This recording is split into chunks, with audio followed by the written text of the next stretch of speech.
నేను మాట్లాడాను అంతలోకి. మీరు ఇంట్రొడక్షన్ చెప్పండి. డాక్టర్ ఏం లేదు, నేను సర్జరీకి వెళ్ళాలి.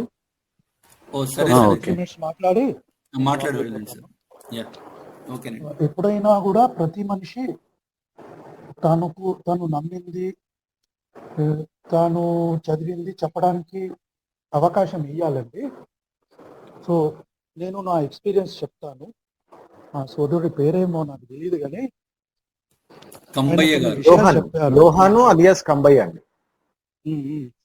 సో ఏదో కొన్ని విషయాలు చెప్పారు. నాకు చాలా అబ్జెక్షన్ ఉంది దాంట్లో. అయినా కూడా ఏంటంటే మన భారతదేశం, మన సనాతన ధర్మం ఎదుటి వాడిని గౌరవించమని చెప్తోంది కాబట్టి నేను అన్ని అబద్ధాలు మాట్లాడినా నేను సైలెంట్ గా ఉన్నా. సో అందుకే నా ఇంట్రొడక్షన్ ఇస్తున్నాను. నేను ఒకప్పుడు నాస్తికుడిని. ఆయన వెళ్ళినట్టున్నాడు కదండి. ఆయన ఎగ్జిట్ అయ్యారు, అంటే కనెక్షన్ ఇష్యూ ఉన్నట్టుంది. ఆయన వేరే వాళ్ళు రాముడు గారు ఉన్నారు, మాట్లాడొచ్చా కదా అని. లేదు, ఆయన వస్తున్నారు, పక్కన రాముడు గారు ఉన్నారు, ఆయన కూడా వాళ్ళిద్దరు ఒకటే. మాట్లాడండి డాక్టర్ గారు. సో ఆయన అబ్జెక్షనబుల్ విషయాలు చెప్పినా నేను విన్నాను. ఎందుకంటే నా ధర్మము, నా తల్లిదండ్రులు నేర్పించిన మర్యాద అది. సో ఒక నాస్తికుడిగా ఉన్న నేను తర్వాత ఈ మతాల మీద వీటి మీద రీసెర్చ్ చేసి అన్ని గ్రంథాలు చదివిన తర్వాత ఇంకోటి నేను చెప్తాను, నేను బ్రాహ్మణుణ్ణి కాదు, ఉన్నత కులానికి సంబంధించిన వాడిని కాదు, నేను కూడా అణగారిన వర్గానికి చెందిన వాళ్ళే. సో నేను ఎప్పుడైతే చదవాలనుకున్నానో గ్రంథాలు, ఏ బ్రాహ్మణుడు వచ్చి కూడా నన్ను ఆపలేదు. నువ్వు వేదం ఎందుకు చదువుతున్నావురా, నీ నాలుకకు వస్తానురా, నువ్వు విన్నావు కాబట్టి నీ చెవిలో సీసం పోస్తానురా అని ఏ బ్రాహ్మణుడు నా దగ్గరికి రాలేదు. సో నేను వాటిని చదివాను, అర్థం చేసుకున్నాను. నా యూట్యూబ్ ఛానల్లో నేను రామాయణం చెప్తున్నాను. అప్పటికీ ఏ బ్రాహ్మణుడు రాలేదు, నా నాలుక కొయ్యలేదు, నా చెవిలో సీసం పొయ్యలేదు. ఋగ్వేదాన్ని మొత్తం అనువాదం చేశాను. బ్రాహ్మణులు వచ్చి నాకు సత్కారం చేశారు, ఏ బ్రాహ్మణులు వచ్చి నా చెవులు కొయ్యలేదు. తర్వాత యజుర్వేదం కూడా అనువాదం చేస్తున్నాను. తర్వాత గుళ్ళల్లోకి రానియొద్దు అని ఏదో చెప్పారు ఈయన. అలాంటివి కొన్ని తెలివి తక్కువ వాళ్ళు, మూర్ఖులో చేసిన సందర్భాలు ఉండొచ్చు, కానీ ఈ రోజులలో చాలా తక్కువ కనిపిస్తుంది. అది ఉండొచ్చు, ఉంటే ఉండొచ్చు, లేవని చెప్పాం సార్. మరి అబద్ధం, అది దారుణమైన అబద్ధం. అది మీకు ఓపిక లేదనుకుంటా, ఓపిక లేనట్టుంది.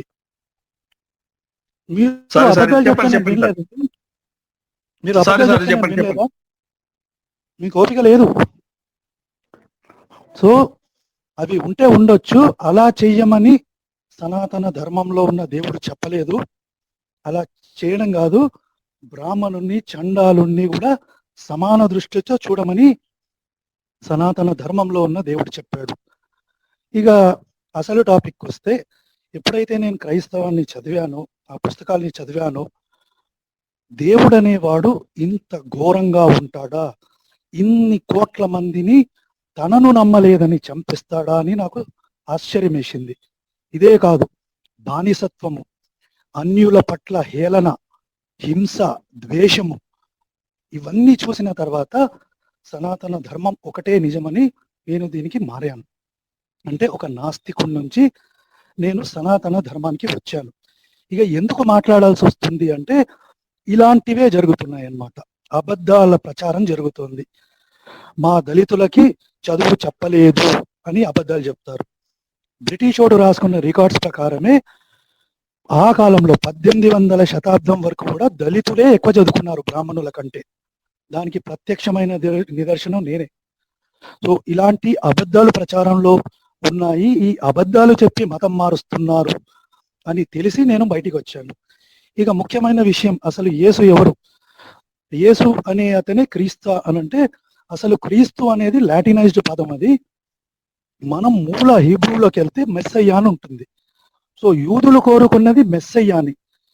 కానీ తర్వాత కాలంలో ఈ రోమన్లు వీళ్ళు తమ రాజ్యాన్ని నిలుపుకోవడానికి ఒక ఫేక్ క్యారెక్టర్ని క్రియేట్ చేసి ఇది క్రీస్తు అని చెప్పి గ్రీక్ భాషలో కొత్త నిబంధనని రాశారు. ఒకవేళ మెస్సయ్య అనేవాడే నిజంగా రావాలంటే అది యూదా మతంలో లేకుంటే హీబ్రూ భాషలో రాయబడాలి కొత్త నిబంధన కూడా. దాన్ని గ్రీక్ లోనే రాశారంటే వేరే ఎవడో తన మతాన్ని నిలుపుకోవడానికో తన రాజ్యాన్ని నిలుపుకోవడానికో ప్రజల్ని దోసుకొని డబ్బులు సంపాదించుకోవడానికో ఈ పదాన్ని ఇంట్రొడ్యూస్ చేశాడు. ఇక మా అభి చెప్పినట్టు ఈ యేసు అనే వ్యక్తి యాక్చువల్గా అయితే నేను రీసెర్చ్ చేసిన దాని ప్రకారం అసలు లేనే లేడు, పుట్టనే లేదు. దీని మీద మనం ఛాలెంజ్లు కూడా చేశాము. ఎవరన్నా నిరూపిస్తే ₹1,00,00,000 కూడా ఇస్తామని దానికి కట్టుబడి ఉన్నాము. ఇక యేసు అనే వ్యక్తి క్రీస్తు కాదు, అంటే మెస్సయ్య కాదు. మెస్సయ్య కానివాడు ఎలా దేవుడయ్యాడో నాకు ఇంతవరకు అర్థం కావట్లేదు. ఎందుకంటే కొత్త నిబంధనలో యెహోవా పేరు ఉండదు, పాత నిబంధనలో యేసు పేరు ఉండదు. అంటే ఏదో ఎవరికో చెప్పబడిన వచనాల్ని తీసుకొని ఈయనే మీకు దేవుడని మభ్యపెట్టి మతం మార్చి వాళ్ళని దోచుకోవడం కాదు, వాళ్ళని దేశద్రోహులుగా తయారు చేస్తున్నారు. ప్రత్యక్షమైన నిదర్శనం మన తెలంగాణ, ఆంధ్రాలో జరుగుతుంది. ఒక పాస్టరు భారతదేశాన్ని 4 ముక్కలు చేయమంటాడు. ఒకడేమో భరతమాతకి ఎంతమంది భర్తలని అడుగుతాడు. ఇంకోడేమో ఇది జాతీయ జెండా కాదు గుడ్డ ముక్క అంటాడు. సో దేశద్రోహాన్ని ఆపాలంటే మత మార్పిడి ఆపాలి. అది నేను చెప్పాలనుకున్నాను. మీరు మాట్లాడుతూ ఉండండి, నేను ఫ్రీ ఉన్నప్పుడు జాయిన్ అవుతాను. జై శ్రీరామ్. సరే డాక్టర్ గారు, జై శ్రీరామ్ అండి. సో నెక్స్ట్ పృథ్వీ గారు మాట్లాడాల్సిన విషయాలు ఉన్నాయండి. 1-on-1 వెళ్దాం. పృథ్వీ గారు, మీరు యోహాన్ గారితో మీరు మాట్లాడాల్సిన విషయాలు ఒకరితో ఒకరు మీరు మాట్లాడండి. I will be on mute. ఆయన మాట్లాడిన దాని మీద చెప్తారండి, లేకపోతే వేరే ఉన్నా ముందు చెప్పండి. మాట్లాడను. సో ఫస్ట్ మీరందరూ హిందువులైతే హిందూ గ్రంథాల మీద మాట్లాడుకుందాం, మిగతా వాటి మీద మాట్లాడొద్దు అన్నారు అండి. అది రాంగ్. ఎందుకంటే క్రైస్తవం ఆల్రెడీ మిగతా వాటన్నిటిలో ఇన్వాల్వ్ అయ్యింది. మీరు స్టార్టింగ్ అది పుట్టినప్పుడే మీరు వెళ్ళి పక్కన వాళ్ళకి చెప్పండి, వాళ్ళు వేరేది పాటిస్తున్నా గానీ మీ దాని గురించి చెప్పండి అని రాసుకున్నారు. అలాంటప్పుడు పక్కన వాళ్ళు మీ దాని గురించి మాట్లాడకూడదు అనడం తప్పు. ఉనికే మీది అక్కడి నుంచి వచ్చింది, పక్కన వాళ్ళ దగ్గర నుంచి ఆత్మల్ని లాక్కోవడం. సో పక్కన వాళ్ళు మిమ్మల్ని క్వశ్చన్ వేస్తుంటే మీరు వేయకూడదు, హిందువులకి మాదాంతో ఏం పని, బైబుల్ గురించి వద్దన్నారు కదా, అది తప్పైద్ది అనమాట. మాట్లాడుకోవడానికి ఎవరన్నా మాట్లాడుకోవచ్చు. పైగా దీనికి చాలా రియల్ కాన్సిక్వెన్సెస్ ఉన్నాయి. ఎందుకంటే ఇప్పుడు కన్వర్ట్ అయిన వాళ్ళందరూ మీ దాంట్లో ఏదో ఉండేది కదా, ప్రవిష్టులు అంటారు, మత ప్రవిష్టులు, యూదుల ప్రవిష్టులు అంటారు. కానీ ఇప్పుడు క్రైస్తవ ప్రవిష్టులు అవుతారన్నమాట మీరు ఒక రకంగా చెప్పాలి అంటే. ఏంటి, ఇందాక డాక్టర్ గా చెప్పినట్టు భారతదేశాన్ని 4 ముక్కలు చేయండి, భారతమాతకు ఎంతమంది మొగుళ్ళు, జాతీయ జెండా అదొక గుడ్డ ముక్క, భారతదేశాన్ని భారతదేశంగా ఉండనివ్వం, బైబుల్ దేశంగా మార్చేస్తామన్నారు. సో కన్వర్ట్ అయితే ఏమి కాదు, జస్ట్ మనసు మార్పిడి కాదండి, దానివల్ల రియల్ వరల్డ్ లో చాలా చాలా రియల్ కాన్సిక్వెన్సెస్ ఉన్నాయి. అందుకని చెప్పి దాన్ని నెగ్లెక్ట్ చేయకూడదు. నేను క్రైస్తవుడిని కాకపోయినా కానీ ఎవరన్నా కూడా దాన్ని క్వశ్చన్ చేసేందుకు రైట్ ఉంది. ఈ ప్రాతిపదిక మీద మీరు చెప్పిన వాటిల్లో నాకు కొన్ని క్వశ్చన్స్ ఉన్నాయి. మీరు ఫస్ట్ ఏమన్నారంటే మమ్మల్ని గుడిలోకి రానివ్వలేదు ఈ బ్రాహ్మణులు అన్నారు. మిమ్మల్ని ఏ గుడిలోకి రానివ్వలేదో చెప్పాలి, ఎవరు ఆపారో మీకు గుర్తుంటే అది చెప్పాలి. సో తర్వాత దీనికి నాకు క్వశ్చన్ ఏంటంటే మిమ్మల్ని బ్రాహ్మణులు రానివ్వలేదు కానీ అందుట్లో ఉన్న దేవుడు ఏమన్నా ఆపాడా? ఓకే, ఇది ఒక క్వశ్చన్, మీరు నోట్ చేసుకోండి ఈ పాయింట్స్. తర్వాత లేకపోతే గుర్తుండవు అనమాట. 2, క్రిస్టియన్స్ మిమ్మల్ని స్వాగతించారు, వాళ్ళ మతంలోకి అన్నారు. సో వాళ్ళు స్వాగతించారు కానీ క్రీస్తు వచ్చి మిమ్మల్ని స్వాగతించాడా? సో యువతల పక్క ఈ దేవుడు మిమ్మల్ని వద్దన్లా, అవతల పక్క ఆ దేవుడు స్వయంగా వచ్చి మిమ్మల్ని సాక్ష్యంగా పిలవల. సో మీరు దేవుళ్ళని ఎందుకు ఇన్వాల్వ్ చేస్తారు? వీళ్ళు మమ్మల్ని రానివ్వలేదని, వీళ్ళు మమ్మల్ని పిలిచారని చెప్పేసి. సో కాదు. నెక్స్ట్, క్రీస్తు మమ్మల్ని పిలవమన్నాడు, అందరికీ చెప్పమన్నాడు సువార్త అని మీరు చెప్తే, యువతల పక్క మీరు వెళ్ళిన గుళ్ళో ఉన్న ఏ దేవుడు కూడా వీళ్ళని రానివ్వద్దు అని చెప్పేసి ఎక్కడా చెప్పున్నట్టు లేదు కదా. ఉంటే మీరు అది కూడా చూపించాలి. ఇదిగో ఈ ప్రాతిపదికన ఆ దేవుడు మమ్మల్ని రానివ్వద్దు అన్నాడు అని చెప్పేసి. ఇంకా మీ దాంట్లోనే ఉంది, కుండుడు రాకూడదు నా బలిపీఠం దగ్గరికి, వాడు వస్తే 7 తరాలు శిక్షించబడిన, ఇట్లా ప్రొహిబిషన్స్ మీ దాంట్లో ఉన్నాయి. పెద్ద ఆయన పెట్టాడు. యేసు దగ్గరకు వస్తే దాని తర్వాత మాట్లాడదాం. సో వీటి మీద మీరు చెప్పాలి.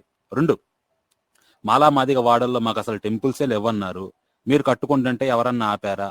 ఓకే, బ్రాహ్మణులు మీ దగ్గరకు వచ్చి పని చేయట్లేదు అనుకుందాం, పౌరహిత్యం చేయట్లేదు అనుకుందాం, మీరు నేర్చుకోవడానికి ఎవరన్నా ఆపారా? చాలా వేదిక్ స్కూల్స్ ఉన్నాయి, మీరేమన్నా పరంగా ప్రయత్నించారా? మిమ్మల్ని రానివ్వకపోతే మీ ఫండమెంటల్ రైట్ ని వీళ్ళు అబ్జెక్ట్ చేస్తున్నందుకు మీరు కోర్టులో కేసు వేయచ్చు, అది హేబియస్ కార్పస్ పిటిషన్ మీద. మీరెవరన్నా ఆ పనిలో ట్రై చేశారా? మీకు ఆర్థిక స్తోమత లేకపోతే మీరెవరన్నా అక్కడ ఉన్న గవర్నమెంట్ ని కానీ పెద్దల్ని కానీ మూవ్ చేశారా? ఇవి ఏమన్నా ఒక్క అటెంప్ట్ చేశారా మీరు ఈ పరంగా దీన్ని సవరించడానికి? దీని మీద మీరు చెప్పాలి. ఓకే, ఇంకా మీరేమంటున్నా అంటే మేము మాకు ఏ దేవుడు లేడన్నారు. మీరు అనుకున్నారు కానీ మీకు ఏ దేవుడు లేరని ఎట్లా చెప్తున్నారు? మీరు పుట్టారుగా, పెరుగుతున్నారుగా, తింటున్నారుగా, బానే ఉన్నారు కదా, మరి లేరంటారా మీరు? మీకు ఆయన నెక్స్ట్ది ఇంకా ఎవరో వస్తే శవాలు తగలబెట్టుకునేటోడికి ఇచ్చారంటున్నారు. శివుడు శవాలు తగలబెట్టుకుంటారు కదా, మీరు మీ దేవుడు ఆయన అని చెప్పేసి ఆ శివుడినే వేరే వాళ్ళు కూడా పూజిస్తున్నారు, బ్రాహ్మణులు కూడా పూజిస్తున్నారు. మీకు అది ఎందుకు కించపరిచినట్లు అనిపించింది? యువతల పక్క వీళ్ళు వచ్చేసి ఇదంటే క్రీస్తుని తీసుకొచ్చేస్తే మీరు అందుకు గొప్పగా ఫీల్ అయ్యారనేది మీరు దాని మీద చెప్పాలి. క్వశ్చన్లు అడుగుతున్నారా, సబ్జెక్ట్ చెప్తున్నారా? మిమ్మల్ని పాయింట్ నోట్ చేసుకోమంటున్నానండి. ఇవి నా క్వశ్చన్ తర్వాత ఇన్ని పాయింట్లు అయితే సార్ రోజులు దడతాయండి. మీరు ఎన్ని చెప్పారు తెలుసా అండి? మీరు ఏనండి మాస్టర్ గారు, మీరు చెప్పినవి నేను చక్కగా నోట్ చేసుకొని ఒక్కొక్క పాయింట్ అడ్రస్ చేస్తున్నా, మీరు కూడా నోట్ చేసుకోమని. అభిమన్యమన్నా, నువ్వు ఒక పాయింట్ మీద నువ్వు వెళ్ళడం లేదన్నా, అభిమన్యం కాదు మీద నువ్వు 10 పాయింట్ల మీద మాట్లాడుకుంటూ వెళ్ళిపోతున్నాను. ఒక నిమిషం, అభిమన్యం కాదు. ఒక్క నిమిషం అందరూ మ్యూట్ అండి. సార్ ఒక్క నిమిషం అందరూ మ్యూట్. ఒక్క మాట మాట్లాడుతుందండి. ఒక పాయింట్ మీద మీరు వెళ్తే కనుక దాని పాయింట్ మీద మాట్లాడడానికి అవకాశం ఉంటుంది అన్న. ఏదో ఒక పాయింట్ మీద వెళ్ళకుండా సబ్జెక్ట్ వెళ్ళేటట్టు మాట్లాడతాను. మాట్లాడండి. లేలే అన్న, కరెక్ట్ కాదు సార్ గారు, కరెక్టే మాట్లాడుతున్నారులేండి. పాయింట్ ఇవ్వండి ఇవ్వండి సార్, మంచిదే. కంబయ్య గారు చెప్పిన ప్రశ్నలన్నిటికీ తిరిగి ఒక ప్రశ్న వేస్తున్నారు అంతేనండి. అక్కడ మిమ్మల్ని వెంటనే సమాధానం చెప్పమంటలేదు, జస్ట్ అందుకేనండి మొదలు పెట్టే ముందు మీరు చెప్పిన పాయింట్ మీదే మాట్లాడతాను, మీరు నేను చెప్పే నోట్ చేసుకొని తర్వాత దాన్ని అడ్రస్ చేయండి అని అంటున్నా. అది ఎంత 4 నిమిషాలేగా మాట్లాడేది, మీరు మాట్లాడే ఒక పాయింట్. సో ఇది తర్వాత మీరు ఇంకా బైబిల్ని కూలంకషంగా చదివానని బైబిల్లో మీకు అర్థమైన పాయింట్స్ అన్ని చెప్పారు, దాన్ని కూడా నోట్ చేసుకున్నాం. మీరు అందుట్లో ధర్మశాస్త్రం గురించి మాట్లాడారు. ఈయన వాగ్దానం చేసి దాన్ని నిలబెట్టుకున్న వాగ్దానం కోసం చాలా మందిని చంపేశాడు. పాపం గురించి మాట్లాడారు. ఇంకా తర్వాత నిన్ను వలె నీ పొరుగు వాడినని మాట్లాడారు. వీటన్నిటి గురించి మాట్లాడారు. మమ్మల్ని ఏదన్నా అడిగితే మా నాన్నలకి ఏమీ తెలియదు, సినిమాలు పోయి చూసుకోమన్నారు, మాకేం అర్థం కాలేదు, మాకు చెప్పేటోళ్ళు లేరు, ఇలా మీరు చాలా చెప్పారండి. ఈ పాయింట్ల కన్నా ముందు మీరు ఇందుట్లోకి వెళ్ళడానికి కారణాలు చూపించారు కదా, వాటి మీద నేను వేసిన ప్రశ్నలకి సమాధానం చెప్పండి. మేము చెప్పండి మీరు ఇంకా. ఓకే సార్, ఇప్పుడు మాట్లాడిన సహోదరుని పేరు ఏం పేరు? పృథ్వీ అండి. పృథ్వీ. ఓకే బ్రదర్ పృథ్వీ గారు, సార్ నేను చెప్పింది ఓకే అండి. మీరు అడిగిన ప్రతి పాయింట్లకు నాకు అర్థమైంది చెప్తాను. మీకు వచ్చిన క్వశ్చన్ మీరు వేశారు, నాకు అర్థమైంది నేను చెప్తానండి. ఫస్ట్ మీరు అడిగింది ఏంటంటే మిమ్మల్ని గుళ్ళల్లోకి రానియట్లేదు కదా, ఎక్కడ రానియకుండా ఉన్నారు అని అడిగారు. అవునండి. ఈ పాయింట్ మీద ఏం సార్, మీరు కర్నూలులో ఎనీ పల్లెటూరు ఏ ఊరికైనా సరే, ఒక ఊరు కాదు, ఏ ఊరికైనా సరే వెళ్దాం, మీరు రండి. ఏం సార్ ఇప్పుడు ఇంకోటి, ఇప్పుడు మనమంతా పాతకాలానికి వెళ్తే, పూర్వం వెళ్తే మనమంతా ఒకే తల్లి పిల్లలం అంటారు కదా, మనమంతా ఒకే తల్లి పిల్లలం అంటాం. మనమందరం బ్రహ్మణం ఇంకొకరు పుట్టించారంటారు కదా. అంటే మరి ఈ ఇండియాలో మరి ఇన్ని మతాల కులాలుగా విభజించింది ఎవరో ఒకరు ఉంటారు కదా. లేదు మీరు సైలెంట్ ఉండండి. ఇప్పుడు మీరు తర్వాత మళ్ళీ మీరు అడుగుదురు, లేదా మీరు మాట్లాడండి. ఓకే సార్, మంచిది. ఇప్పుడు మీరు గుళ్ళల్లోకి ఎవరు రానిలేదంటే ఎవరు రానిలేదు. ఇప్పుడు మీరు చూడండి, మన బ్రాహ్మణులన్నికి, ఎందుకంటే బ్రాహ్మణులు ఇప్పుడు లేరు. పాత స్థితిని మనం గుర్తించి పాత పరిస్థితిని మనకు అర్థమయ్యి, యాక్చువల్ గా మీరు అన్నమాట కరెక్టే, బ్రాహ్మణులు రానిలేదంటే బ్రాహ్మణుల దగ్గరికి పోనిచ్చే కదా రానీనికి. అంతకంటే ముందే పెద్ద కులాలని చెప్పుకొని వాళ్ళ దగ్గరికి రానికొన్నారు, వాళ్ళ దగ్గరికి పోనీకొన్నారు. ఒకవేళ వాళ్ళ దగ్గరికి పోయింటే రానిచ్చే వాళ్ళేనేమో. ఎవరైతే రెడ్డిస్ అని, కమ్మాస్ అని, గౌళ్ళని వీళ్ళ దగ్గరికి రానిలే మాలమాదిగోళ్ళను, వీళ్ళు వాళ్ళ దగ్గరికి పోనీలేదు. ఎందుకు అది నాకు కూడా అంత తెలియదు, నాకంటే మీకు తెలిసిండొచ్చు. తెలియకపోతే కూర్చున్నప్పుడు దాని గురించి మాట్లాడదామండి. బ్రాహ్మణులు మమ్మల్ని రానిలేదని కాదు, బ్రాహ్మణులు అసలు మమ్మల్ని తగలనీ లేదు. ఇప్పటికి ఈవెన్ అంటే టౌన్లలో అయితే సరే ఓకే అయిపోయింది, కొన్ని ఊర్లలో నేను చూసాం. అయినా ఎందుకులేండి, వాళ్ళు ఇప్పుడు మనమంతా ఇండియన్ మీరు అంటారు కదా, మనమంతా ఇండియన్స్ ఒకే తల్లి పిల్లలు అనుకున్నప్పుడు మరి కుల భేదాలు ఎందుకండి? అసలు ఈ కులాలు పుట్టించింది ఎవడు? గ్రంథాలు కదా. చిన్న అబ్జెక్షన్ అండి, యోహాన్ కదా గుడి తర్వాత కాదండి, ఒక్క నిమిషం అండి. యోహాన్ కదా నేను అడిగింది ఏ గుడి దగ్గర రాలేదండి, మీకు గుర్తుంటే ఎవరు రానివ్వలేదనే పాయింట్, దాని మీద చెప్పండి. ఓకే, అంతే చాలా ఓకే. ఈ గుళ్ళలోకి యాక్చువల్ గా బ్రాహ్మణులు గుళ్ళల్లో కూడా ఉండరు సార్. బ్రాహ్మణులు పల్లెటూర్లలో ఏదో పూజా టైం వచ్చినప్పుడు వాళ్ళు చేసుకొని వెళ్ళిపోతారు.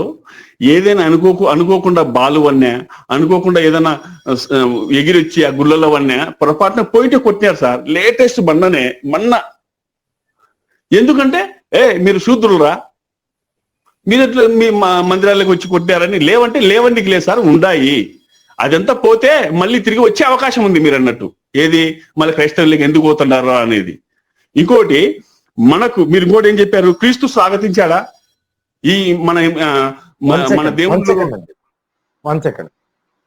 ఇప్పుడు మొన్ననే ఏదో మీరు శూద్రులు రాని కొట్టిర్రు అంటున్నారు కదా, ఎక్కడండి అది? అవుకు దగ్గర సార్. ఎక్కడండి? ఎక్కడ? అవుకు ఆ పిన్ కోడ్ చెప్పండి. నేను చెప్తానులేండి. చెప్పండి. రామ మందిరం పిన్ కోడ్ అండి, పిన్ కోడ్ చెప్పండి. అవన్నీ ఇప్పుడు ఎట్లా చెప్తాం సార్, మీరు పరిచయం లేదు ఏం లేదు, అవన్నీ సమస్యలు. సమస్యలు చెప్తామా? ఏ మండలం సార్ అది? అదంతా సార్ మనం కూర్చొని మీరు ఓకే ఒక్క నిమిషం. మన యోహాన్ గారు ఈ లైవ్ లోకి ఆ ఊరి సర్పంచ్ నేను పిలుస్తాను, ఆ ఊరి వివరాలు నాకు చెప్పండి ఒకసారి. సార్ నేను చెప్పేది ఏంటంటే ఇప్పుడు లేదండి, చాలా చెప్పేది. అవును సార్, నేను ఉండే సార్, నేను శూద్రుణ్ణి. మరి నేను శూద్రుడు. ఈ ప్యానెల్ లో ఉన్న ప్రతి ఒక్కడు శూద్రుడే. ఒక వినండి, ఈ శూద్రుల్లోనే మేము గొప్ప కులమని ఇంకోటని విరవిగట్లేదా ఏంది? లేదా నువ్వు శూద్రం అయితే మళ్ళీ ఇంటికి వచ్చావా, నా పిల్లని చేసుకుంటావా? చేసుకుంటా. వెళ్దాం సార్. ఇట్లా కాదు, ఈరోజు మనం మాట్లాడానికి వచ్చా మా ఇంటి మాట్లాడు పృథ్వీ గారు. ఒక్కసారి అందరూ ఆగండి సార్, ఒక్కసారి అందరూ ఆగండి. యోహాన్ గారు ఒక్క నిమిషం. ఇప్పుడు మనం మాట్లాడదాం, అది తర్వాత విషయాలు సార్. అభిమన్యు గారు అడిగింది అంటే మీకు ఇబ్బంది ఆల్రెడీ ఒకళ్ళు పెట్టారు, మీరు ఈ మధ్య జరిగిందన్నారు కాబట్టి ఆ సంగతి తెలుసుకుని దాన్ని అక్కడే తేలుద్దాం అని చెప్పి ఆయన మిమ్మల్ని పిన్ కోడ్ లేకపోతే ఇప్పుడు మేము పల్లెటూరులో బతకాలి, యోహాన్ గారు ఒక్క నిమిషం అండి. నేను మిమ్మల్ని, మీరు ఒక స్టేట్మెంట్ ఇచ్చారు, నేను దానికి ప్రూఫ్ అడిగాను. స్టేట్మెంట్ ఇచ్చారు కాబట్టి ప్రూఫ్ ని చూపించాల్సిన డ్యూటీ మీ దగ్గర ఉంది, రెస్పాన్సిబిలిటీ. జరిగినాయి అన్నారు, ఎగ్జాంపుల్ ఇవ్వండి, ఇదిగో ఈ ప్రాంతంలో ఈ గుళ్ళో జరిగింది, లేకపోతే వీళ్ళు చేశారు అంటే అప్పుడు మీరు చెప్పిన దానికి వ్యాలిడిటీ ఉండిద్దండి, లేకపోతే ఉండదు. మీరు అంత డీటెయిల్ సార్. ఒకటి మీరు చెప్పింది కరెక్టే, మీరు అడిగిన క్వశ్చన్ కరెక్ట్, మీరు ఇప్పుడు అడిగింది కరెక్ట్. కానీ సార్ వీటన్నిటికీ మీకు తెలియదేముందండి మనిషి అసలు, మీకు తెలియదేము సార్. ఇలాంటి అబద్ధాలు చెప్పే మతం మార్పు జరుగుతుంది, అబద్ధాల వల్లనే మత మార్పిడి జరుగుతుంది. అదే నా పాయింట్. భాస్కర్ గారు ఒక్క నిమిషం. యోహాన్ గారు, ఇది మీరు మీ పర్సనల్ ఎక్స్పీరియన్స్ గురించి మాట్లాడినట్టు నాకు అనిపించింది ఇందాక.